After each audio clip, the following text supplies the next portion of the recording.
ಪ್ರೇಕ್ಷಕರೇ, ನಿಮಗೆಲ್ಲರಿಗೂ ಯೇಸುವಿನ ನಾಮದಲ್ಲಿ ವಂದನೆ.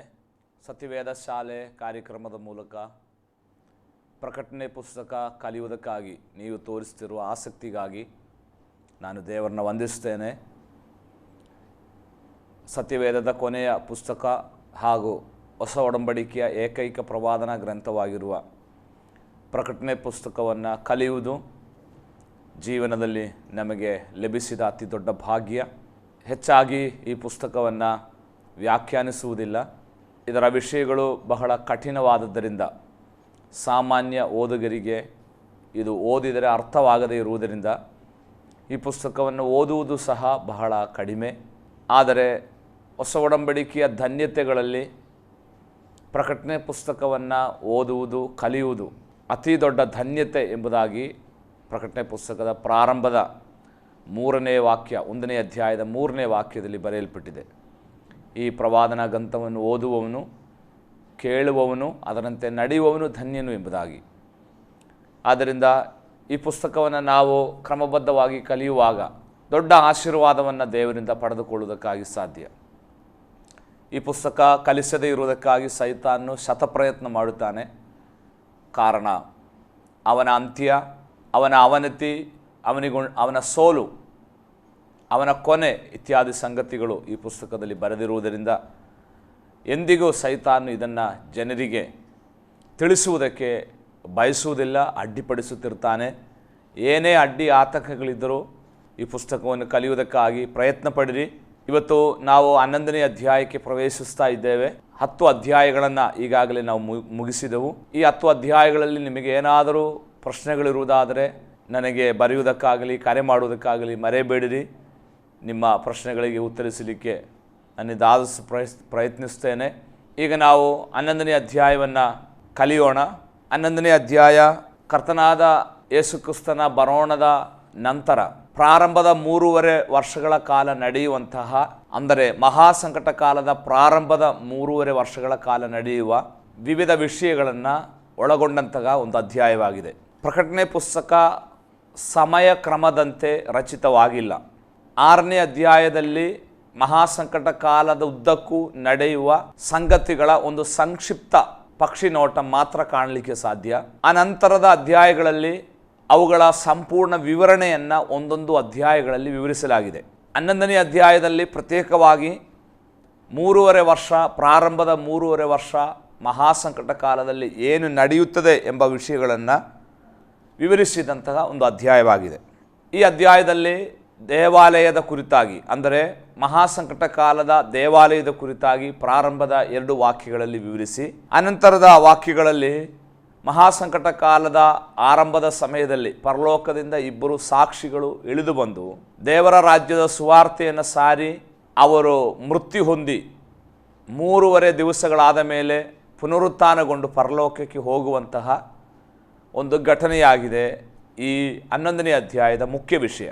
ಇದು ಹೇಗೆ, ಆ 2 ಸಾಕ್ಷಿಗಳು ಯಾರು, ಅವರು ಮಾಡುವ ಸೇವೆ ಏನು, ಇವುಗಳ ಮೂಲಕ ದೇವರು ಏನನ್ನು ಮಾಡುವುದಕ್ಕೆ ಬಯಸುತ್ತಾನೆ ಎಂಬಿತ್ಯಾದಿ ಸಂಗತಿಗಳನ್ನು ನಾವು ಕಲಿಯುವುದಕ್ಕಾಗಿ ಹೋಗುತ್ತಾ ಇದ್ದೇವೆ. ಬಹಳ ವಿಸ್ತಾರವಾಗಿ ಸಮಯ ತೆಗೆದುಕೊಂಡು ಕಲಿಯಬೇಕಾದಂತಹ ಒಂದು ಅಧ್ಯಾಯವಾಗಿದೆ 11ನೇ ಅಧ್ಯಾಯ. ಸಮಯದ ಅಭಾವದಿಂದ ಬಹಳ ಸಂಕ್ಷಿಪ್ತವಾಗಿ ನಿಮಗೆ ಅರ್ಥವಾಗುವ ಸರಳ ಭಾಷೆಯಲ್ಲಿ ಕೆಲವೊಂದು ಸಂಗತಿಯನ್ನು ವಿವರಿಸುವುದಕ್ಕಾಗಿ ನಾನು ಬಯಸ್ತೇನೆ. ಅದರ ಪ್ರಾರಂಭದ 2 ವಾಕ್ಯಗಳನ್ನು ನಮಗೆ ಓದಿಕೊಳ್ಳೋಣ. ತರುವಾಯ ದಂಡದಂತಿದ್ದ ಒಂದು ಅಳತೆ ಕೋಲು ನನ್ನ ಕೈಗೆ ಕೊಡಲ್ಪಟ್ಟಿತು ಮತ್ತು ಒಂದು ವಾಣಿ ಉಂಟಾಯಿತು. ಅದು ನನಗೆ ಹೇಳಿದ್ದೇನೆಂದರೆ, ನೀನದ್ದು ದೇವರ ಆಲಯವನ್ನು, ಯಜ್ಞವೇದಿಯನ್ನು ಅಳತೆ ಮಾಡಿ ಆಲಯದಲ್ಲಿ ಆರಾಧನೆ ಮಾಡುವವರನ್ನು ಲೆಕ್ಕಿಸು. ಆಲಯಕ್ಕೆ ಹೊರಗಿರುವ ಅಂಗಳವನ್ನು ಅಳೆಯದೇ ಬಿಟ್ಟು ಬಿಡು, ಅದು ಅನ್ಯ ಜನರಿಗೆ ಬಿಟ್ಟಿದೆ. ಅವರು ಪರಿಶುದ್ಧ ಪಟ್ಟಣವನ್ನು 42 ತಿಂಗಳು ತುಳಿದಾಡುವರು. ಈ ಭಾಗ ಮಹಾಸಂಕಟ ಕಾಲದ ದೇವಾಲಯದ ಕುರಿತಾದಂತಹ ಒಂದು ವಿವರಣೆಯನ್ನು ಒಳಗೊಂಡಿದೆ. ಪ್ರಕಟಣೆ ಪುಸ್ತಕದ ಈ ತನಕ ನಾವು ಕಲಿತ ಕ್ರಮದ ಅನುಸಾರ 8ನೇ ಅಧ್ಯಾಯದ ತನಕ ನ್ಯಾಯ ತೀರ್ಪುಗಳ ಸರಮಾಲಿಕೆಯನ್ನು ನಾವು ನೋಡಿದೆವು. 7 ಮುದ್ರೆಯನ್ನು ನೋಡಿದಾಗ ಉಂಟಾದ 7 ವಿಧವಾದ ನ್ಯಾಯ ತೀರ್ಪು, 7ನೇ ಮುದ್ರೆಯನ್ನು ನೋಡಿದಾಗ 7 ತುತ್ತೂರಿಗಳನ್ನು ಹಿಡಿದುಕೊಂಡು 7 ದೇವದೂತರು ತುತ್ತೂರಿಗಳನ್ನು ಒಬ್ಬೊಬ್ಬರಾಗಿ ಊದುವಾಗ ಉಂಟಾಗುವ 7 ನ್ಯಾಯ ತೀರ್ಪು. ಅನಂತರ 10ನೇ ಅಧ್ಯಾಯ ಒಂದು ಇಂಟರ್ಲೂಡ್ ಆಗಿತ್ತು. 6 ಮತ್ತು 7ನೇ ತುತ್ತೂರಿಯ ಮಧ್ಯಕಾಲದ ಘಟನೆಗಳಾಗಿತ್ತು. 11ನೇ ಅಧ್ಯಾಯ ಈ 3.5 ವರ್ಷಗಳ ಕಾಲ ನಡೆಯುವ ವಿವರಣೆಯನ್ನ, ಏನು ನಡೆಯುತ್ತದೆ ಎಂಬ ವಿಷಯದ ವಿವರಣೆಯನ್ನ ಕೊಡುವಂಥ ಅಧ್ಯಾಯ. ಅಂದರೆ ನಾವು 10ನೇ ಅಧ್ಯಾಯದಲ್ಲಿ ಸ್ವಲ್ಪ ವಿಶ್ರಾಂತಿಯಲ್ಲಿದ್ದೆವು. ನ್ಯಾಯ ತೀರ್ಪಿನ ಮಧ್ಯದಿಂದ ಸ್ವಲ್ಪ ಬಿಡುವು ಮಾಡಿಕೊಂಡು ಬೇರೆ ವಿಷಯಕ್ಕೆ ನಮ್ಮ ಗಮನವನ್ನ ದೇವರು ತಂದು ಈಗ ಮತ್ತೆ ಆಳವಾದ ವಿಷಯಕ್ಕೆ 11ನೇ ಅಧ್ಯಾಯದಲ್ಲಿ ದೇವರು ನಮ್ಮನ್ನು ನಡೆಸ್ತಾ ಇದ್ದಾರೆ. 11ನೇ ಅಧ್ಯಾಯ ನಾವು ಕಲಿಯುವಾಗ ನಾವು ಯಹೂದ್ಯರ ಅಂಗಳದಲ್ಲಿ ನಿಂತು ಇದನ್ನು ಧ್ಯಾನ ಮಾಡಬೇಕು. ಅವರ ಅಂಗಳದಲ್ಲಿ ನಿಂತು ಭವಿಷ್ಯತ್ ಕಾಲದ ವಿಚಾರವನ್ನು ಕಲಿಯುವಾಗಲೇ ನಮಗೆ ಈ 11ನೇ ಅಧ್ಯಾಯ ಸಂಪೂರ್ಣ ಅರ್ಥವಾಗಲಿಕ್ಕೆ ಸಾಧ್ಯ. ನಮ್ಮ ಕಾಂಟೆಸ್ಟ್ನಲ್ಲಿ ನಿಂತು ಕಲಿತರೆ ನಮಗೆ ಅದು ಅರ್ಥವಾಗುವುದಿಲ್ಲ. ಯಹೂದ್ಯರ ಕಾಂಟೆಸ್ಟ್ನಲ್ಲಿ ನಿಂತು ನಾವು ಈ ಭಾಗವನ್ನು ಧ್ಯಾನ ಮಾಡಬೇಕಾಗಿದೆ. ಇಲ್ಲಿ ದೇವಾಲಯದ ಕುರಿತಾಗಿ ನಾವು ಓದಿದೆವು. ಇದು ಭವಿಷ್ಯತ್ ಕಾಲದಲ್ಲಿ ಯೆರೂಸಲೇಮಿನಲ್ಲಿ ಕಟ್ಟಲ್ಪಡುವ ಯಹೂದ್ಯರ ದೇವಾಲಯದ ಕುರಿತಾದ ಒಂದು ವಿವರಣೆಯಾಗಿದೆ. ದೇವಾಲಯ ಅಂದ ಮೇಲೆ ಅದು ಆರಾಧನೆಯ ವಿಷಯ. ಇಸ್ರಾಯೇಲರಿಗೆ ಈಗ ದೇವರನ್ನು ಆರಾಧಿಸುವುದಕ್ಕಾಗಿ ದೇವಾಲಯವಿಲ್ಲ. ಹೆಚ್ಚು ಕಡಿಮೆ 2000 ವರ್ಷವಾಯಿತು ಅವರಿಗೆ ದೇವಾಲಯ ನಷ್ಟವಾಗಿ. ಆದರೆ ಮಹಾಸಂಕಟ ಕಾಲ ಆರಂಭವಾಗುವುದಕ್ಕಿಂತ ಮುಂಚೆ ಅಥವಾ ಅದರ ಆರಂಭದಲ್ಲಿ ಕ್ರಿಸ್ತ ವಿರೋಧಿ ಸಂಧಾನ ಮಾಡಿಕೊಂಡು ಇಸ್ರಾಯೇಲರಿಗೆ ಯೆರೂಸಲೇಮಿನಲ್ಲಿ ದೇವಾಲಯ ಇರುವ ಸ್ಥಳವನ್ನು ಅದು ಕಟ್ಟುವುದಕ್ಕೆ ಬೇಕಾದ ವ್ಯವಸ್ಥೆಯನ್ನು ಮಾಡಿಕೊಡುತ್ತಾನೆ. ಹಾಗೆ 2000 ವರ್ಷಗಳಿಂದ ಇಲ್ಲದ ಇದ್ದ ದೇವಾಲಯ ಅವರಿಗೆ ತಿರುಗಿ ಸಿಕ್ಕುವಾಗ ಸಂತೋಷಭರಿತರಾಗಿ ಅಲ್ಲಿ ಆರಾಧನೆ, ಹಳೆ ಒಡಂಬಡಿಕೆಯ ಯಜ್ಞ, ಹೋಮ, ಉತ್ಸವಗಳನ್ನು ಅವರು ಆಚರಿಸುವುದಕ್ಕೆ ಆರಂಭಿಸುತ್ತಾರೆ. ಹಾಗೆ ಆ ದೇವಾಲಯ ಕಟ್ಟಲ್ಪಡುತ್ತದೆ ಎಂಬುದಕ್ಕೆ ಸ್ಪಷ್ಟವಾದಂತಹ ವಿವರಣೆಯಾಗಿದೆ ನಾವು 11ನೇ ಅಧ್ಯಾಯದಲ್ಲಿ ಕಾಣುವ ಈ ದೇವಾಲಯ. ಇಸ್ರಾಯೇಲರ ದೇವಾಲಯದ ಕುರಿತಾಗಿ ಸಂಕ್ಷಿಪ್ತವಾದ ಕೆಲವೊಂದು ಸಂಗತಿಯನ್ನು ನಿಮಗೆ ವಿವರಿಸಿದ ನಂತರ ನಾನು ಈ ಭಾಗಕ್ಕೆ ತಿರುಗಿ ಬರುತ್ತೇನೆ. ಯೆರೂಸಲೇಮಿನ ಅಥವಾ ಇಸ್ರಾಯೇಲರ ದೇವಾಲಯಕ್ಕೆ ಒಂದು ಹಳೆಯ ಚರಿತ್ರೆ ಇದೆ. ಮೋಶೆಯಿಂದ ದಾವೀದನ ತನಕ ಹೆಚ್ಚು ಕಮ್ಮಿ 500 ವರ್ಷಗಳು. ಈ 500 ವರ್ಷಗಳಲ್ಲಿ ಇಸ್ರಾಯೇಲರಿಗೆ ದೇವಾಲಯ ಇರಲಿಲ್ಲ. ಅವರು ದೇವದರ್ಶನ ಗುಡಾರ ಎಂಬ ಕಾರ್ಯದ ಮೂಲಕ ದೇವರನ್ನು ಆರಾಧನೆ ಮಾಡಿ ಯಜ್ಞ ಹೋಮಗಳನ್ನು ಅರ್ಪಣೆ ಮಾಡುತ್ತಾ ಇದ್ದರು. ದೇವದರ್ಶನ ಗುಡಾರ ಇದರ ವಿಷಯವಾಗಿ ನಾನು ಕಳೆದ ಸಂಚಿಕೆಯಲ್ಲಿ ಅಥವಾ ಕಳೆದ ಸತ್ಯವೇದ ಅಧ್ಯಯನ ವಿಷಯದಲ್ಲಿ ವಿಸ್ತಾರವಾಗಿ ದೇವದರ್ಶನ ಗುಡಾರ ಎಂಬ ವಿಷಯವನ್ನು ಕಲಿಸಿದೆನು. ಇದೇ ಆಸರೆ ಟಿವಿಯಲ್ಲಿ ನಾನು ದೇವದರ್ಶನ ಗುಡಾರ ಎಂಬ ವಿಷಯವನ್ನು ಕಲಿಸುತ್ತಾ ಇದ್ದೆನು. ನಿಮ್ಮಲ್ಲಿ ಅನೇಕರು ಅದನ್ನು ನೋಡಿರಬಹುದು, ಕಲಿತಿರಬಹುದು. 500 ವರ್ಷಗಳು ದೇವದರ್ಶನ ಗುಡಾರದಲ್ಲಿ ಅವರು ದೇವರನ್ನು ಆರಾಧನೆ ಮಾಡುತ್ತಾ ಇದ್ದರು.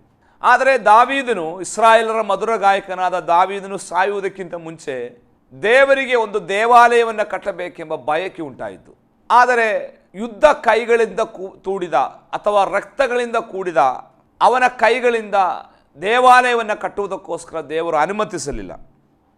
1 ಪೂರ್ವಕಾಲ ವೃತ್ತಾಂತಗಳ ಪುಸ್ತಕ 28ನೇ ಅಧ್ಯಾಯ 3ನೇ ವಚನದಲ್ಲಿ ದೇವರು ಅವನ ಆಲೋಚನೆಯನ್ನು ನಿರಾಕರಿಸುತ್ತಿದ್ದಾನೆ.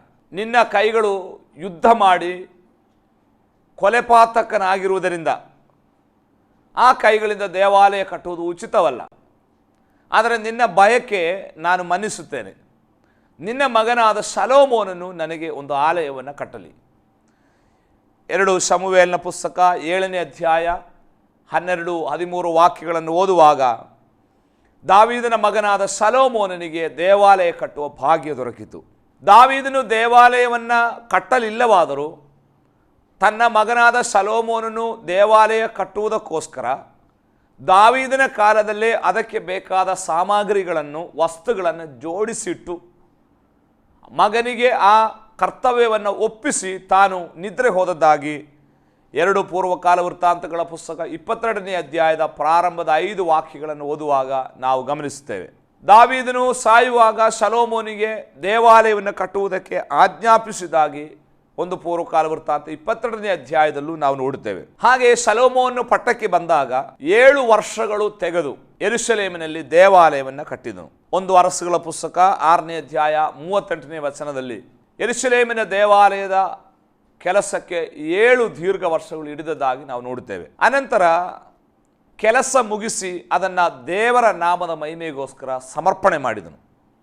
ಒಂದು ವರ್ಷಗಳ ಪುಸ್ತಕ 8ನೇ ಅಧ್ಯಾಯದ 36ನೇ ವಾಕ್ಯದಲ್ಲಿ ಆ ಭಾಗ ನಾವು ಕಾಣುತ್ತೇವೆ. ದೇವದರ್ಶನ ಗುಡಾರವನ್ನು ತಂದು ಈ ದೇವಾಲಯದೊಳಗೆ ಇಟ್ಟದಾಗಿಯೂ ನಾವು ಕಾಣುತ್ತೇವೆ. 22,000 ಹೋರಿಗಳನ್ನು, 120,000 ಕುರಿಗಳನ್ನು ಅಂದು ಅವರು ಯಜ್ಞ ಅರ್ಪಿಸಿದರು. ಅದಕ್ಕೆ ಅಲ್ಲಿ ಬರೆಯಲ್ಪಟ್ಟ ಅಸಂಖ್ಯ ಮೃಗಗಳನ್ನು ಯಜ್ಞ ಅರ್ಪಿಸಿದರು. ಹೀಗೆ ದೇವರನ್ನು ಮೆಚ್ಚಿಸಿ ಆ ದೇವಾಲಯದ ಪ್ರತಿಷ್ಠೆಯ ಕಾರ್ಯವನ್ನು ನಡೆಸಿದರು. ದೇವರು ಈ ದೇವಾಲಯ ಕಟ್ಟಿದರಲ್ಲಿ ಸಂತೃಪ್ತನು, ನಾನು ಇದರಲ್ಲಿ ಮೆಚ್ಚಿದ್ದೇನೆ, ನನಗೆ ಈ ಆಲಯದಲ್ಲಿ ಸಮ್ಮತಿ ಇದೆ ಎಂಬ ಸೂಚಕವಾಗಿ ಯೆಹೋವನ ಸಾನ್ನಿಧ್ಯ ಆ ದೇವಾಲಯದೊಳಗೆ ಇಳಿದು ಬಂದದ್ದಾಗಿ ನಾವು ನೋಡುತ್ತೇವೆ. ಹಾಗೆ ಯೆಹೋವನ ಮೇಘವು ಅದರೊಳಗೆ ಇಳಿದು ಬಂದು ಪುರೋಹಿತರಿಗೆ, ಯಾಜಕರಿಗೆ ಯಜ್ಞ ಮಾಡುವುದಕ್ಕೆ ಆಗದೆ ದೇವರು ಅದನ್ನು ನಿಯಂತ್ರಿಸಿದ್ದಾಗಿ ನಾವು ಓದುತ್ತಾ ಇದ್ದೇವೆ. ಸೊಲೊಮೋನನು ಈ ದೇವಾಲಯವನ್ನು ಕಟ್ಟಿದ್ದು ಇಸ್ರಾಯೇಲರ ಪಿತೃವಾದ ಅಬ್ರಹಾಮನು ತನ್ನ ಮಗನಾದ ಇಸ್ಹಾಕನನ್ನ ಯಜ್ಞ ಅರ್ಪಿಸಿದ ಸ್ಥಳದಲ್ಲಾಗಿತ್ತು. 2 ಪೂರ್ವಕಾಲ ವೃತ್ತಾಂತಗಳ ಪುಸ್ತಕ 3ನೇ ಅಧ್ಯಾಯ 1ನೇ ವಚನ ನಾವು ಓದುವಾಗ, ಅಬ್ರಹಾಮನು ತನ್ನ ಮಗನಾದ ಇಸ್ಹಾಕನನ್ನು ಮೋರಿಯಾ ಬೆಟ್ಟದಲ್ಲಿ ಯಜ್ಞ ಅರ್ಪಿಸಿದನು. ಅದೇ ಸ್ಥಳವಾಗಿದೆ ಕಾಲಾಂತರದಲ್ಲಿ ಸೊಲೊಮೋನನು ದೇವಾಲಯವನ್ನು ಕಟ್ಟಿದ ಸ್ಥಳ. ದಾವೀದನು ಈ ಸ್ಥಳವನ್ನು ಔರನು ಎಂಬ ವ್ಯಕ್ತಿಯಿಂದ ಖರೀದಿಸುತ್ತಿದ್ದಾನೆ. ಔರನ ಬಳಿಗೆ ಹೋಗಿ, ನನಗೆ ಈ ಸ್ಥಳವನ್ನು ನೀನು ಕೊಡಬೇಕು. ಅದು ಔರನ ಕೈಯಲ್ಲಿತ್ತು. ಆದರೆ ಔರನು ಅರಸನಿಗೆ, ದೇವಾಲಯ ಕಟ್ಟುವುದಕ್ಕೋಸ್ಕರ ನಾನು ಇದನ್ನು ಉಚಿತವಾಗಿ ಕೊಡುತ್ತೇನೆ, ಆದರೆ ದಾವೀದನ ಮಾತು, ನಾನು ನಿನ್ನಿಂದ ಉಚಿತವಾಗಿ ಇದನ್ನು ಕೊಂಡುಕೊಳ್ಳಲಾರೆ, ಯಾಕೆ ಇದು ದೇವರಿಗೋಸ್ಕರ ಇರೋ ಸ್ಥಳ. ಆದ್ದರಿಂದ ಔರನಿಗೆ ಹಣ ಕೊಟ್ಟು ದಾವೀದನು ಅದನ್ನು ಖರೀದಿಸ್ತಾ ಇದ್ದಾನೆ. ಅಂದರೆ ಬೆಲೆ ಕೊಟ್ಟು ಆ ಜಾಗವನ್ನು ಖರೀದಿಸನು. ಮೋರಿಯಾ ಬೆಟ್ಟದಲ್ಲಿ ಅಬ್ರಹಾಮನು ತನ್ನ ಏಕೈಕ ಮಗನಾದ ಇಸ್ಹಾಕನನ್ನ ಯಜ್ಞ ಅರ್ಪಿಸಿದ್ದು ಬಹಳ ಬೆಲೆ ತತ್ತು ಮಾಡಿದ ಸಂಗತಿಯಾಗಿದೆ. ಬೆಲೆ ಕೊಡದೆ ದೇವರನ್ನು ಆರಾಧಿಸಲಿಕ್ಕೆ ಸಾಧ್ಯವಿಲ್ಲ. ಅಬ್ರಹಾಮನು ಕೊಟ್ಟ ಬೆಲೆ ತನ್ನ ಮಗನನ್ನೇ ಅದಕ್ಕೋಸ್ಕರ ಅರ್ಪಿಸಿದನು. ದಾವೀದನು ಅದಕ್ಕೋಸ್ಕರ ಬಹಳ ಬೆಲೆ ಕೊಟ್ಟು ಆ ಜಾಗವನ್ನು ಖರೀದಿಸಿದನು. ಅಲ್ಲೇ ಸೊಲೊಮೋನನು ದೇವಾಲಯವನ್ನು ಕಟ್ಟಿದನು. ಅಲ್ಲಿ ದೇವರ ಪ್ರಸನ್ನತೆ ಇಳಿಯಿತು ಎಂಬುದಾಗಿ ನಾವು ನೋಡುತ್ತೇವೆ. ಯಾರು ದೇವರ ನಾಮಕ್ಕೋಸ್ಕರ ಬೆಲೆ ಕೊಡುತ್ತಾರೋ, ಕಳಕೊಳ್ಳುತ್ತಾರೋ, ಬೆಲೆಯುಳ್ಳ ಕ್ರೈಸ್ತ ಜೀವಿತವನ್ನು ನಡೆಸ್ತಾರೋ, ಅಂಥವರ ಜೀವಿತದಲ್ಲಿ ಮಾತ್ರವೇ ದೇವರ ಸಾನ್ನಿಧ್ಯ ತುಂಬುವುದಕ್ಕೆ ಸಾಧ್ಯ. ಯಾಕೆ ಎಲ್ಲರಲ್ಲೂ ದೇವರ ಸಾನ್ನಿಧ್ಯವಿಲ್ಲ? ಅವರು ದೇವರಿಗೋಸ್ಕರ ಬೆಲೆಯುಳ್ಳ ಜೀವಿತ ನಡೆಸ್ತಾ ಇಲ್ಲ, ಉಚಿತವಾದ ಜೀವಿತ ನಡೆಸ್ತಾ ಇದ್ದಾರೆ. ದೇವರನ್ನ ಸೇವಿಸುವುದಕ್ಕಾಗಿ ನಾವು ಇಳಿಯುವಾಗ ಜೀವನದಲ್ಲಿ ಬೆಲೆ ಕೊಡಬೇಕು. ಕಳೆದ ತರಗತಿಯಲ್ಲಿ ನಾನು ಈ ರೀತಿ ಹೇಳಿದ್ದು ನೀವು ನೆನಪಿಸಿರಬಹುದು. ದೇವರಿಂದ ಉಚಿತವಾಗಿ ಸಿಕ್ಕುವುದೂ ಇದೆ, ಬೆಲೆ ಕೊಟ್ಟು ಕೊಂಡುಕೊಳ್ಳಬೇಕಾದ್ದು ಇದೆ. ಲವೋದಿಕೀಯ ಸಭೆಗೆ ದೇವರು, ನೀನು ನನ್ನಿಂದ ಕೆಲವು ಸಂಗತಿಯನ್ನು ಕೊಂಡುಕೋ ಎಂಬುದಾಗಿ ಹೇಳಿದ್ದು ಕ್ರೈಸ್ತ ಜೀವನ ಕೇವಲ ಫ್ರೀಯಾಗಿ ಸಿಕ್ಕುವುದರಲ್ಲಿ ಮಾತ್ರವಲ್ಲ, ಬೆಲೆ ಕೊಟ್ಟು ಕೊಂಡುಕೊಳ್ಳುವ ಸಂಗತಿಗಳಲ್ಲೂ ಒಳಗೊಂಡಿದೆ ಎಂಬುದನ್ನು ನಮಗೆ ಕಲಿಸ್ತದೆ. ರಕ್ಷಣೆ, ಪವಿತ್ರಾತ್ಮನ ದಾನ, ಆತ್ಮಿಕ ವರಗಳು, ಇದೆಲ್ಲ ದೇವರಿಂದ ಉಚಿತವಾಗಿ ಫ್ರೀಯಾಗಿ ನಿಮಗೆ ಸಿಕ್ಕುವ ದಾನಗಳು. ಆದರೆ ಅದು ಮಾತ್ರವಲ್ಲ ಕ್ರೈಸ್ತ ಜೀವಿತ. ನಾವು ಕ್ರೈಸ್ತ ಜೀವನದಲ್ಲಿ ಮುಂದಕ್ಕೆ ಹೋದ ಹಾಗೆ ಜೀವನದಲ್ಲಿ ಬೆಲೆ ಕೊಡಬೇಕಾದ ಸಂದರ್ಭಗಳು ಬರುತ್ತದೆ, ಕಳೆದುಕೊಳ್ಳಬೇಕಾದ ಸಂದರ್ಭಗಳು ಬರುತ್ತದೆ. ಕ್ರಿಸ್ತನ ನಿಮಿತ್ತ ನಾವು ಬೆಲೆ ತರಬೇಕು. ಹಾಗೆ ಬೆಲೆ ಕೊಟ್ಟವರಿಗೆ ಮಾತ್ರವೇ ಮಹಿಮೆಯ ಸಾನ್ನಿಧ್ಯ ತುಂಬಿದ ಶ್ರೇಷ್ಠಕರವಾದ ಜೀವಿತ ನಡೆಸಲಿಕ್ಕೆ ಸಾಧ್ಯ. ಏನು ಕಳೆದುಕೊಳ್ಳಲಿಕ್ಕೆ ಮನಸ್ಸಿಲ್ಲದವರಿಗೆ, ಏನನ್ನು ದೇವರಿಗೆ ಬಿಟ್ಟುಕೊಡುವುದಕ್ಕೆ ಮನಸ್ಸಿಲ್ಲದವರಿಗೆ ಸಾಧಾರಣ ಒಂದು ಕ್ರೈಸ್ತ ಜೀವಿತ ನಡೆಸಿ ಸಾಧಾರಣ ಒಬ್ಬ ವಿಶ್ವಾಸಿಯಾಗಿ ಉಳಿಯಬಹುದೇ ಹೊರತು ಶ್ರೇಷ್ಠಕರವಾದ ಮಹಿಮೆಯ ಸಾನ್ನಿಧ್ಯವನ್ನು ಅವನಿಗೆ ಅನುಭವಿಸಲಿಕ್ಕೆ ಸಾಧ್ಯವಿಲ್ಲ. ದೇವರು ಅಂಥವರನ್ನು ಉಪಯೋಗಿಸುವುದಿಲ್ಲ. ದೇವರಿಗೆ ಅಂಥವರು ಬೇಡ, ದೇವರಿಗೆ ಬೆಲೆ ಕೊಡುವವನು ಬೇಕು. ಇಲ್ಲಿ ಆ ಸೊಲೊಮೋನನ ಆಲಯದಲ್ಲಿ ದೇವರ ಮಹಿಮೆ ಇಳಿದು ಬರುವುದಕ್ಕೆ ಕಾರಣ, ಸೊಲೊಮೋನನು ಅವನ ಪಿತೃಗಳು ಆ ಸ್ಥಳದಲ್ಲಿ ಬಹಳ ಬೆಲೆಯನ್ನು ತೆತ್ತರು. ಬೆಲೆ ಕೊಟ್ಟಲ್ಲಿ, ಬೆಲೆ ತೆರವು ಮಾಡಿದ್ದಲ್ಲಿ, ಬೆಲೆ ಕೊಟ್ಟ ಸ್ಥಳದಲ್ಲಿ ದೊಡ್ಡ ಸಾನ್ನಿಧ್ಯವಿದೆ, ದೊಡ್ಡ ಮಹಿಮೆ ಇದೆ ಎಂಬ ಸತ್ಯವನ್ನು ನಾವು ಅರ್ಥ ಮಾಡಿಕೊಳ್ತೇವೆ. ನಾನು ನನ್ನ ವಿಷಯದಿಂದ ಸ್ವಲ್ಪ ಆಚೆ ಹೋಗಿ ಈ ಸಂಗತಿ ಮಾತನಾಡಿದ್ದು, ನೀವೊಬ್ಬ ಅಥವಾ ಒಬ್ಬಳು ಸಾಧಾರಣ ಕ್ರೈಸ್ತರಾಗಿ ಜೀವನ ಮಾಡಲಿಕ್ಕೆ ಅಲ್ಲ ದೇವರು ಕರೆದಿರುವುದು. ಕ್ರೈಸ್ತ ಜೀವನದಲ್ಲಿ ಬೆಲೆ ಕೊಡಬೇಕು. ಕೆಲವೊಂದನ್ನು ನಷ್ಟಪಡಿಸುವುದಕ್ಕೆ ಬೆಲೆ ಕೊಟ್ಟು ದೇವರನ್ನು ಆರಾಧಿಸಲಿಕ್ಕೆ ಶ್ರಮಿಸಿರಿ.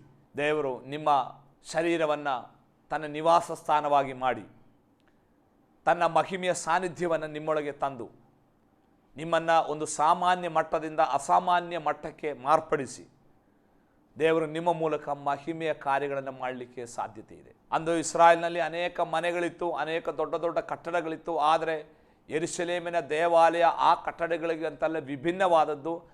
ಎಲ್ಲ ಮನೆಗಳಲ್ಲಿ ಅಥವಾ ದೊಡ್ಡ ದೊಡ್ಡ ಕಟ್ಟಡಗಳಲ್ಲಿ ಇಲ್ಲದ ಒಂದು ಈ ದೇವಾಲಯದಲ್ಲಿತ್ತು. ಅದು ದೇವರ ಮಹಿಮೆಯಾಗಿತ್ತು. ನಮ್ಮನ್ನು ಇತರ ಜನರಿಂದ ವ್ಯತ್ಯಸ್ತರನ್ನಾಗಿ ಮಾಡುವುದು ನಮ್ಮ ಬಣ್ಣ, ಉದ್ದ, ನಮ್ಮ ಪರ್ಸನಾಲಿಟಿ ಅಲ್ಲ. ನಮ್ಮೊಳಗೆ ವಾಸಿಸುವ ದೇವರ ಆತ್ಮನ ಶಕ್ತಿಯಾಗಿದೆ, ನಮ್ಮೊಳಗಿರುವ ದೇವರ ಸಾನ್ನಿಧ್ಯವಾಗಿದೆ. ಅದಾಗಿದೆ ಇತರರಿಂದ ನಮ್ಮನ್ನು ಪ್ರತ್ಯೇಕಿಸುವಂಥದ್ದು.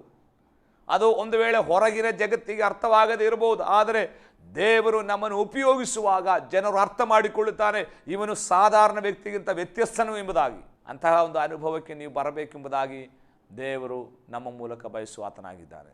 ಪ್ರಿಯ ವೀಕ್ಷಕರೇ, ಸಾಧಾರಣ ಒಂದು ಜೀವಿತದಲ್ಲಿ ನೀವು ಸಂತೃಪ್ತರಾಗಬೇಡಿರಿ. ದೇವರಲ್ಲಿ ಪ್ರಾರ್ಥನೆ ಮಾಡಬೇಕು, ದೇವರೇ ನನ್ನನ್ನು ಅಸಾಮಾನ್ಯನಾಗಿ ಮಾರ್ಪಡಿಸು. ಸಾಧಾರಣ ವ್ಯಕ್ತಿಗಳು ಮಾಡಿದ ಹಾಗೆ ನಾನು ಸೇವೆ ಮಾಡಲಿಕ್ಕೆ ಇಷ್ಟವಿಲ್ಲ, ನನ್ನನ್ನೊಂದು ಅಸಾಧಾರಣ ಸೇವಕನಾಗಿ ಮಾರ್ಪಡಿಸು. ನಿನ್ನ ಮಹಿಮೆಯನ್ನು ಹೊರುವಂತಹ ಒಂದು ಆಲಯವಾಗಿ ನನ್ನನ್ನು ಮಾರ್ಪಡಿಸು ಎಂಬುದಾಗಿ ನೀವು ಪ್ರಾರ್ಥನೆ ಮಾಡುವುದಾದರೆ ಖಂಡಿತವಾಗಿಯೂ ದೇವರು ಈ ತಲೆಮಾರಿನಲ್ಲಿ ನಿಮ್ಮನ್ನು ಶಕ್ತವಾಗಿ ಉಪಯೋಗಿಸ್ತಾನೆ. ನೀವು ಕೈ ಇಡುವಾಗ ರೋಗಿಗಳು ಸೌಖ್ಯವಾಗ್ತದೆ, ನೀವು ಪ್ರಾರ್ಥನೆ ಮಾಡುವಾಗ ದೆವ್ವಗಳು ಹೊರಟು ಹೋಗ್ತದೆ, ನೀವು ಒಂದು ಮನೆಗೆ ಹೋಗುವಾಗ ಮನೆಯಲ್ಲಿ ಸಮಾಧಾನ ವ್ಯಾಪರಿಸ್ತದೆ. ನಿಮ್ಮ ಮೂಲಕ ದೇವರು ತನ್ನ ಸಾನ್ನಿಧ್ಯವನ್ನು ತಾನು ಜೀವಿಸುವ ದೇವರು ಎಂಬುದಾಗಿ ಲೋಕಕ್ಕೆ ಪ್ರಕಟ ಮಾಡುವುದಕ್ಕೆ ನಿಮ್ಮನ್ನು ಒಂದು ಸಾಧನವಾಗಿ, ಉಪಕರಣವಾಗಿ ದೇವರು ಉಪಯೋಗಿಸಲಿಕ್ಕೆ ಶಕ್ತನಾಗಿದ್ದಾನೆ. ವಿಷಯಕ್ಕೆ ತಿರುಗಿ ಬರುತ್ತೇನೆ. ಹೀಗೆ ಸೊಲೊಮೋನನು ಕಟ್ಟಿದಂತಹ ದೇವಾಲಯ BC 538ರಲ್ಲಿ ಬಾಬಿಲೋನಿನ ಅರಸನಾದಂತಹ ನೆಬೂಕದ್ನೆಚ್ಚರ್ ಬಂದು ಅದನ್ನು ಸಂಪೂರ್ಣ ನಾಶ ಮಾಡಿದನು, ದೇವಾಲಯವನ್ನು ಕೆಡವಿದನು ಎಂಬುದಾಗಿ ನಾವು ಓದುತ್ತೇವೆ. ಅಲ್ಲಿಂದ ಇಸ್ರಾಯೇಲರು ತಮ್ಮ ಸ್ವಾಸ್ಥ್ಯವನ್ನು, ರಾಷ್ಟ್ರವನ್ನು ನಷ್ಟಪಡಿಸಿ ಬಾಬಿಲೋನ್ ಎಂಬ ದೇಶಕ್ಕೆ ಗುಲಾಮರಾಗಿ ಹೋದ ಚರಿತ್ರೆ ನಾವು ಪ್ರವಾದನೆಗಳ ಪುಸ್ತಕ, ಅದರಲ್ಲೂ ಯೆರೆಮೀಯನ, ದಾನಿಯೇಲನ ಪ್ರವಾದನ ಗ್ರಂಥಗಳನ್ನು ಕಲಿಯುವಾಗ ನಾವು ಅರ್ಥ ಮಾಡಿಕೊಳ್ಳುತ್ತೇವೆ. ದೇವರ ಮಾತಿನ ಪ್ರಕಾರ ಬಾಬಿಲೋನಿನ ಪ್ರವಾಸ ಅಥವಾ ಗುಲಾಮತನ 70 ವರ್ಷಗಳಾಗಿತ್ತು. ಐಗುಪ್ತದಲ್ಲಿ ಇಸ್ರಾಯೇಲರು 400 ವರ್ಷಗಳು ಗುಲಾಮರಾಗಿದ್ದರು. 430ನೇ ವರ್ಷ ಅವರಿಗೆ ಐಗುಪ್ತದಿಂದ ಬಿಡುಗಡೆಯಾಯಿತು. ಆದರೆ ಬಾಬಿಲೋನಿನ ಗುಲಾಮತನ ಕೇವಲ 70 ವರ್ಷಗಳಿಗೆ ಸೀಮಿತವಾಗಿತ್ತು. ಅಂದರೆ BC 538ರಲ್ಲಿ ಅವರನ್ನು ಬಾಬಿಲೋನ್ಯರು ಗುಲಾಮರಾಗಿ ತೆಗೆದುಕೊಂಡು ಹೋದರು. BC 468ರಲ್ಲಿ 70 ವರ್ಷಗಳು ಪೂರ್ತಿಗೊಂಡಾಗ ಅವರು ತಿರುಗಿ ತಮ್ಮ ಸ್ವದೇಶಕ್ಕೆ ಹಿಂತಿರುಗಿದರು. ಅನೇಕರ ನೇತೃತ್ವದಲ್ಲಿ ಅವರು ತಿರುಗಿ ಬಂದರು. ನೆಹೆಮೀಯನ ನೇತೃತ್ವದಲ್ಲಿ ಅವರು ಬಂದು ಯೆರೂಸಲೇಮಿನ ಗೋಡೆ, ಪೌಳಿ ಗೋಡೆಯನ್ನು ಕಟ್ಟಿದ್ದಾಗಿ ನೆಹೆಮೀಯನ ಪುಸ್ತಕ ಪೂರ್ತಿ ನಾವು ಅದರ ಕೆಲಸ, ಹೇಗೆ ಅವರು ಬಂದದ್ದು, ಆ ನೆಹೆಮೀಯನನ್ನು ದೇವರು ಉಪಯೋಗಿಸಿದ್ದು, ಶತ್ರುಗಳ ಮಧ್ಯೆ ದೇವರು ಹೇಗೆ ಅವರನ್ನು ಸನ್ಮಾನಿಸಿದನು ಎಂಬ ಸಂಗತಿಯು ಬರೆಯಲ್ಪಟ್ಟಿದೆ. ಅನಂತರದಲ್ಲಿ ಎಜ್ರನ ನೇತೃತ್ವದಲ್ಲಿ, ಜೆರುಬ್ಬಾಬೆಲನ ನೇತೃತ್ವದಲ್ಲಿ ವಿವಿಧ ಸಂದರ್ಭಗಳಲ್ಲಿ ವಿವಿಧ ಗುಂಪುಗಳಾಗಿ ಅವರು ಅಲ್ಲಿಂದ ತಿರುಗಿ ಬರುತ್ತಾ ಇದ್ದಾರೆ. ಜೆರುಬ್ಬಾಬೆಲನ ನೇತೃತ್ವದಲ್ಲಿ ಬಂದ ವ್ಯಕ್ತಿಗಳು ಯೆರೂಸಲೇಮಿನ ದೇವಾಲಯವನ್ನು ಕಟ್ಟುವುದಕ್ಕಾಗಿ ಪ್ರಾಧಾನ್ಯತೆಯನ್ನು ಕೊಟ್ಟರು. ನೆಹೆಮೀಯನು ಪೌಳಿಗೋಡೆ ಕಟ್ಟುವುದಕ್ಕೆ ಪ್ರಾಧಾನ್ಯತೆ ಕೊಟ್ಟಾಗ, ಎಜ್ರನು ಆತ್ಮಿಕ ವಿಚಾರಗಳಲ್ಲಿ ಇಸ್ರಾಯೇಲನ್ನು ಬಲಪಡಿಸುವುದಕ್ಕೆ ಒತ್ತು ಕೊಟ್ಟಾಗ, ಜೆರುಬ್ಬಾಬೆಲನು ದೇವಾಲಯದ ಕೆಲಸಕ್ಕೆ ಪ್ರಾಧಾನ್ಯತೆಯನ್ನು ಕೊಡ್ತಾನೆ. ಒಬ್ಬೊಬ್ಬರಿಗೆ ಕೊಟ್ಟಿರುವ ಸೇವೆ ವಿಭಿನ್ನವಾಗಿದೆ, ಒಬ್ಬೊಬ್ಬರಿಗೆ ದೇವರು ಕೊಟ್ಟಿರುವ ದರ್ಶನ ವ್ಯತ್ಯಸ್ತವಾಗಿದೆ. ಎಲ್ಲರಿಗೂ ದೇವರು ಒಂದೇ ಸೇವೆಯಲ್ಲ ಕೊಟ್ಟಿರುವುದು, ಒಂದೇ ಕೆಲಸಕ್ಕೋಸ್ಕರ ಅಲ್ಲ ದೇವರು ಕರೆದಿರುವುದು. ಆದ್ದರಿಂದ ಇನ್ನೊಬ್ಬರ ಸೇವೆಯನ್ನು ನಾವು ಇಮಿಟೇಟ್ ಮಾಡುವುದಕ್ಕೆ ಹೋಗೋದು ಬೇಡ. ನಮಗೆ ಒಪ್ಪಿಸಿದ ಸೇವೆ ನಾವು ಮಾಡದೆ ಇನ್ನೊಬ್ಬರ ಸೇವೆಯನ್ನು, ಇನ್ನೊಬ್ಬರ ಕೆಲಸವನ್ನು ನಾವು ಮಾಡುವುದಕ್ಕೆ ಹೋದರೆ ನಮಗೆ ದೇವರು ಕೊಟ್ಟ ಕೆಲಸದಿಂದ ನಾವು ಬಿಡುಗಡೆ ಆಗಿ ನಮ್ಮ ಕೆಲಸವನ್ನು ನಾವು ಮಾಡದೇ ಇರುವುದರಿಂದ ದೇವರು ನಮ್ಮಲ್ಲಿ ಮೆಚ್ಚುವುದಿಲ್ಲ. ಆದ್ದರಿಂದ ನಮ್ಮನ್ನು ಯಾತಕ್ಕೋಸ್ಕರ ಕರೆದಿದ್ದಾನೋ ಅದನ್ನು ನಮಗೆ ಮಾಡೋಣ, ಇನ್ನೊಬ್ಬರ ಮೇರೆಯೊಳಗೆ ಹೋಗುವುದು ಬೇಡ. ನಮ್ಮ ಬೌಂಡ್ರಿ ಒಳಗೆ ಇದ್ದು ನಮಗೆ ಸೇವೆ ಮಾಡೋಣ. ಪ್ರಿಯ ವೀಕ್ಷಕರೇ, ದೇವರು ನಿಮ್ಮನ್ನು ಯಾತಕ್ಕಾಗಿ ಕರೆದಿದ್ದಾನೆ ಎಂಬುದನ್ನು ನೀವು ಗಮನಿಸಬೇಕು. ಅನೇಕರಿಗೆ ನನ್ನ ಮೇರೆ ಏನು, ಅನೇಕ ಸೇವಕರಿಗೆ ದೇವರು ನನ್ನನ್ನು ಯಾವ ಉದ್ದೇಶಕ್ಕೋಸ್ಕರ ಕರೆದಾನೆ, ನನ್ನಲ್ಲಿ ದೇವರು ಇಟ್ಟಿರುವ ಸೇವೆ ಏನು ಎಂಬುದಾಗಿ ಸ್ಪಷ್ಟವಾಗಿ ಅರಿವಿಲ್ಲ. ಜೆರುಬ್ಬಾಬೆಲನಿಗೆ ತನ್ನ ಸೇವೆಯ ಕುರಿತಾದ ಸ್ಪಷ್ಟ ಅರಿವಿತ್ತು, ನೆಹೆಮೀಯನಿಗೆ ಸ್ಪಷ್ಟವಾದ ಅರಿವಿತ್ತು. ನೆಹೆಮೀಯನು ಬಂದು ದೇವಾಲಯ ಕಟ್ಟಲಿಲ್ಲ, ಅವನಿಗೆ ಗೊತ್ತು ನನ್ನನ್ನು ದೇವರು ಆರಿಸಿರುವುದು ಪಾಳು ಬಿದ್ದಿರುವ, ಬೆಂದು ಹೋಗಿರುವ ಯೆರೂಸಲೇಮಿನ ಗೋಡೆಗಳನ್ನು ಕಟ್ಟಿ ಅದರ ಕದಗಳನ್ನು ಇಟ್ಟು ಪಟ್ಟಣವನ್ನು ಭದ್ರಪಡಿಸುವುದು ನನ್ನ ಮೇಲೆ ದೇವರು ಕೊಟ್ಟಿರುವ ಸೇವೆ. ಆ ಸೇವೆ ನೆಹೆಮ್ಯ ಮಾಡಿದ. ಎಜ್ರನ ಸೇವೆ ಆತ್ಮಿಕವಾಗಿ ಅಧಪತನಗೊಂಡಿರುವ ಬಾಬಿಲೋನಿನಲ್ಲಿ ವರ್ಷಗಳು ಇದ್ದು ಆತ್ಮಿಕ ಮೂಲ್ಯಗಳನ್ನು ನಷ್ಟಪಡಿಸಿಕೊಂಡ ಇಸ್ರಾಯೇಲ್ ಜನರನ್ನು ಆತ್ಮಿಕವಾಗಿ ಪ್ರಬೋಧಿಸಿ ಉತ್ತೇಜನಪಡಿಸಿ ವಾಕ್ಯವನ್ನು ಸಾರಿ ಓದಿ ಕೇಳಿಸಿ ಅವರನ್ನು ಮಾನಸಾಂತರಕ್ಕೆ ನಡೆಸುವ ಕೆಲಸವಾಗಿತ್ತು ಎಜ್ರನು ಮಾಡಿದ್ದು. ಒಬ್ಬ ಆತ್ಮಿಕ ರಿಫಾರ್ಮರ್, ನವೋತ್ಥಾನಕನಾಗಿದ್ದನು ಎಜ್ರನು. ಅವನಿಗೆ ಅವನ ಸೇವೆ ಏನೆಂಬುದಾಗಿ ಗೊತ್ತಿತ್ತು. ಆದರೆ ಜೆರುಬ್ಬಾಬೆಲನು ತನ್ನ ಸೇವೆಯನ್ನು ಅರ್ಥ ಮಾಡಿಕೊಂಡನು. ದೇವರು ಅವನನ್ನು ಕರೆದಿರುವುದು ದೇವಾಲಯದ ಕೆಲಸಕ್ಕೋಸ್ಕರ. ಹಾಗೆ ಜೆರುಬ್ಬಾಬೆಲನ ನೇತೃತ್ವದಲ್ಲಿ ಅವರು ದೇವಾಲಯವನ್ನು ತಿರುಗಿ ಕಟ್ಟಿದರು. ಆ ದೇವಾಲಯದ ಕೆಲಸ ಅದು 20 ವರ್ಷಗಳು ಆ ಕೆಲಸ ಮೊಟಕಗೊಂಡದು ಇತ್ಯಾದಿ ಸಂಗತಿಯನ್ನು ನೀವು ಹಗ್ಗಾಯನ ಪ್ರವಾದನ ಗ್ರಂಥ ಓದುವಾಗ ಅರ್ಥ ಆಗ್ತದೆ. ನೀವು ಒಂದು ಹೋಮ್ವರ್ಕ್ ಕೊಡ್ತೇನೆ, ಹಗ್ಗಾಯನ ಪ್ರವಾದನ ಗ್ರಂಥ ಇವತ್ತು ಓದಬೇಕು. ಅಲ್ಲಿ ದೇವಾಲಯದ ಕೆಲಸ, ಅದಕ್ಕೆ ಉಂಟಾಗಿರುವ ಅಡೆತಡೆ, ಹೇಗೆ ಅದನ್ನು ಪೂರ್ತೀಕರಿಸುವುದು ಎಂಬ ಸಂಗತಿಯು ಆ ಪ್ರವಾದನ ಗ್ರಂಥದಲ್ಲಿ, ಹಗ್ಗಾಯನ ಗ್ರಂಥದಲ್ಲಿ ಬರೆದಿದೆ. 2ನೇ ಅಧ್ಯಾಯ 3ನೇ ವಚನದಲ್ಲಿ ಮತ್ತು ಎಜ್ರನ ಪುಸ್ತಕ 3:12ರಲ್ಲಿ ಅವರು ದೇವಾಲಯದ ಕೆಲಸವನ್ನು ಪೂರ್ತೀಕರಿಸಿದ್ದಾಗಿ ನಾವು ನೋಡುತ್ತೇವೆ. ಆದರೆ ಸೊಲೊಮೋನನು ಕಟ್ಟಿದ ದೇವಾಲಯದಷ್ಟು ಈ ದೇವಾಲಯ ಸುಂದರವಾಗಿರಲಿಲ್ಲ, ಒಂದು ಸಾಮಾನ್ಯವಾಗಿತ್ತು.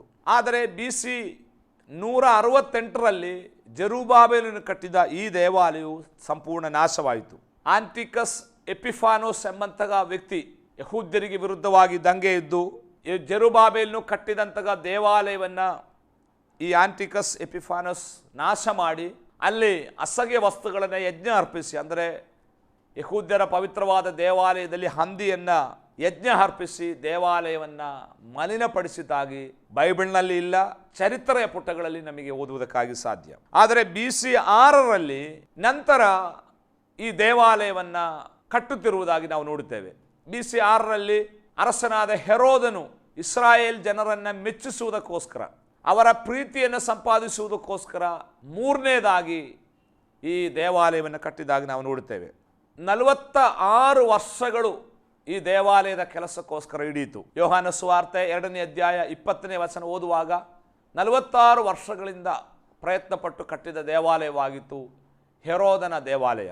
ಇದು ಸೊಲೊಮೋನ್ನ ದೇವಾಲಯದಷ್ಟೇ ಚಂದವಾಗಿತ್ತು, ಅಂದವಾಗಿತ್ತು ಎಂಬುದಾಗಿ ನಾವು ಹೊಸ ಒಡಂಬಡಿಕೆಯಲ್ಲಿ ಓದುತ್ತೇವೆ. ಯೇಸು ಕ್ರಿಸ್ತನು ಪದೇ ಪದೇ ದೇವಾಲಯಕ್ಕೆ ಬಂದದ್ದು ಇದೇ ಹೆರೋದನಿಂದ ಕಟ್ಟಲ್ಪಟ್ಟಂತಹ ಈ ದೇವಾಲಯದಲ್ಲಾಗಿತ್ತು.